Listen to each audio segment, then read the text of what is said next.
गरीब साध साध सब नेक हैं, आप अपनी ठोरे, जो सतलोक ले जाएंगे वो साधु कोई और।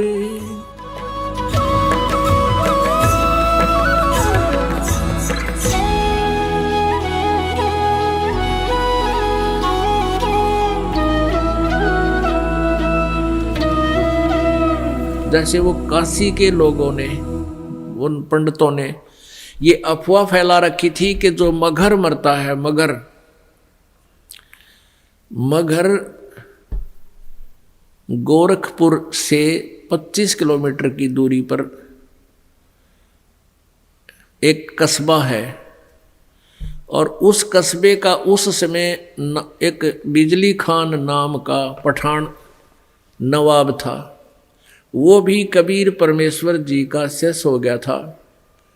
एक बार वहाँ अकाल गिर गया था मगर स्टेट में, मगर रियासत में, और सभी जंतर मंतर कर लिए थे। सभी सिद्ध पुरुषों ने हाथ खड़े कर लिए थे कि तुम्हारे संस्कार में 4 वर्ष वर्षा नहीं है, 4 वर्ष का अकाल गिरेगा ही गिरेगा। तब कबीर परमेश्वर जी के पास बिजली खां पठान स्वयं गए थे, परमात्मा मगर में आए थे, और आते ही वर्षा ने जबरदस्त वर्षा करवा दी थी। सब भर दिए थे, तालाब तुलोब सब एक कम एक कर दिया था। उसके बाद उस मगर स्टेट, मगर रियासत के यानी मगर कस्बे के सभी व्यक्तियों ने परमेश्वर कबीर जी से उपदेश ले लिया था, हिंदू और मुसलमानों ने। उस मगर के अंदर आधे मुसलमान थे, आधे लगभग हिंदू थे, और सभी ने, क्योंकि मरता के नहीं करता, फिर ज्ञान समझ में आ गया। तो मगर रियासत का जो नवाब था वो बिजली खां पठान भी कबीर परमेश्वर जी का शिष्य था। उधर से काशी नरेश वीरदेव सिंह बघेल, वो भी कबीर परमेश्वर जी की भक्ति और ज्ञान और शक्ति से परिचित होकर के उपदेशी कबीर जी के शिष्य थे। तो कबीर परमेश्वर जी ने कहा कि भाई धरती का भरोसा नहीं रहना चाहिए, तुम कोई तो कहते हो मथुरा में मोक्ष होगा, नहीं। परमात्मा कहते हैं मुक्ति खेत मथुरा परी, और किन्या कृष्ण कलोल, और कंस के सी चाणोर सेवा फिरते डामाडोल। तुम्हारी बात बड़ी कर दें, तुम मथुरा को एक मुक्ति क्षेत्र मानते हो, मोक्ष क्षेत्र। अरे उसमें कृष्ण जी ने तो वहाँ नरी मौज मचाई, जैसे मठ गोपियों के साथ बकवाद करी, और उस तुम मानते हो मोक्ष स्थान ही है वो, तो उस मोक्ष स्थान पर कंस केसी और चाणूर जैसे का बक्कल उतरा, उन बकवाद प्राप्त हुई, उनका मोक्ष ना होया। तो कहने का भाव ये था कि भक्ति जो यथार्थ भक्ति है, उस भक्ति के करने से मोक्ष होगा, और मर्यादा में रहते हैं।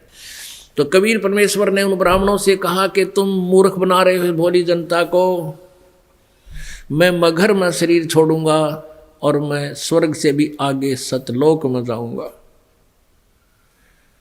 अब इस बात ने ब्राह्मण मानने क्यों कर, क्योंकि सारी जनता में ढंडोरा पीट रखा कि वहां मरनिया तो गधा बनेगा, नरक जाएगा। तो परमात्मा वहां से चल पड़े। 120 वर्ष की उम्र का शरीर था कबीर परमेश्वर जी, दिखा रहे थे अपना। वैसे उनका शरीर की कोई आयु नहीं है, परमात्मा की कोई आयु नहीं होती।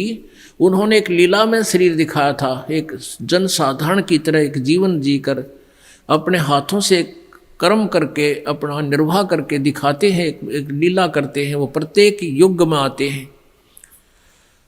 120 वर्ष की आयु शरीर की दिखा रहे, ऐसे महसूस हो रही थी, और काशी से पैदल चल पड़े। उनके साथ वीर देव सिंह बघेल काशी नरेश भी अपनी सेना लेकर चल पड़ा, और काशी के बहुत से व्यक्ति दर्शनार्थ चल पड़े। और काशी के वो विद्वान पंडित मंडलेश्वर भी अपने पोथी बही लेकर के चल पड़े, पत्रे वत्रे और ज्योतिष जातस सारी शोधन खातर वो भी चल पड़े। वीर देव सिंह बघेल सेना इसलिए लेकर चला था कि मैं गुरुदेव जी के शरीर को यहाँ लाऊंगा जब ये शरीर छोड़ देंगे। और हिंदू रीति से इनका अंतिम संस्कार करेंगे। हम मुसलमानों के हाथ अपने गुरु जी के शव को नहीं जाने देंगे। अब बिजली खां पठान मुसलमान को जब ये पता चला कि गुरुदेव यहाँ आ रहे हैं और काफी व्यक्ति भी दर्शनार्थ आ रहे हैं और गुरुजी यहाँ पर अपना जीवन लीला अंत करेंगे, और वीरदेव सिंह काशी नरेश हिंदू के इरादे से भी परिचित हुए कि वो शरीर को लेकर जाएंगे, तो बिजली खां पठान ने भी अपने मुसलमानों से सलाह की।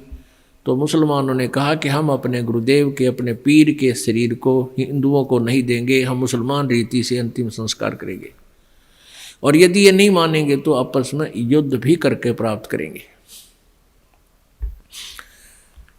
जब परमेश्वर कबीर जी वहाँ पहुँचे तीसरे दिन पैदल चल के, क्योंकि बनारस से काशी से मगहर लगभग 200 किलोमीटर के आसपास है, तो बिजली खां पठान से ने प्रणाम किया, कहा गुरुदेव। परमात्मा ने अपना कारण बताया वहाँ पहुँचने का और कहा कि बिजली खां मैं स्नान करूँगा, पानी की व्यवस्था, जल की व्यवस्था करो। बिजली खां पठान ने कहा गुरुदेव जल ला रखा आपके लिए, शुद्ध जल स्नान के लिए। परमेश्वर ने कहा कि कबीर जी ने कहा कि मैं बहते पानी में दरिया में स्नान करूँगा। अब बिजली खां पठान ने कहा कि यहाँ एक दरिया बहती थी, आमी नदी, लेकिन वो भगवान शंकर ने श्राप दे रखा है, उसका पानी खत्म हो गया, वह सूखी पड़ी है। परमेश्वर जी ने कहा कि चलो दिखाओ मुझे कहाँ है वो आमी नदी। जहाँ परमेश्वर खड़े थे वहाँ थोड़ी सी दूरी पर, 2-3 एकड़ के दूरी पर, 600 फुट की दूरी पर वो दरिया सूखी पड़ी थी।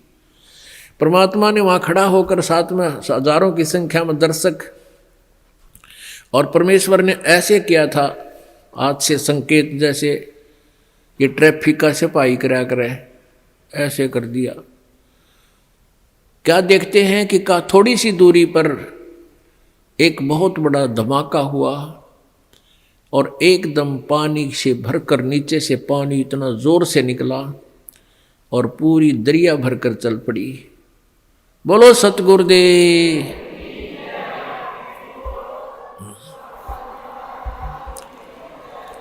बंदी छोड़ कबीर परमेश्वर जी की जय। सबने स्नान किया, जलपान किया, स्नान किया, जल पिया।